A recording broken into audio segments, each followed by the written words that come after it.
হে বান্দা, আমি তোর মালিক, আমি তোমার রব, তোরাই আমার সব। সুবহানাল্লাহ।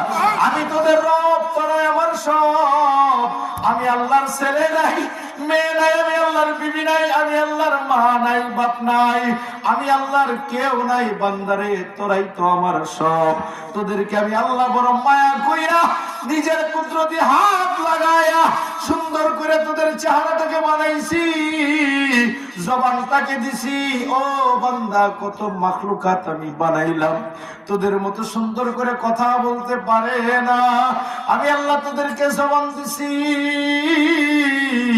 আল্লাহু আকবার। তোদের এই জবান দিয়ে আমি আল্লাহরে আল্লাহ কয়ে ডাক মারবি। ডাক দে না, ডাক দে না, আল্লাহ।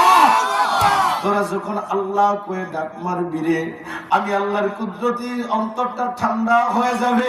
কারণ আমি আল্লাহর ছেলে নাই, মেয়ে নাই, মা বাবা বলে ডাক দেওয়ার মতো, মা বলে ডাক দেওয়ার মতো, বলে আমি আল্লাহর, তোরাই তো সব। আল্লাহ তাআলা মানুষ বানাইছেন বাবা প্রেম আর ভালোবাসা করার জন্য। সুবহানাল্লাহ বলে। প্রেম আর ভালোবাসা করার জন্য, আল্লাহর ইবাদতের জন্য ফেরেশতাই তো যথেষ্ট।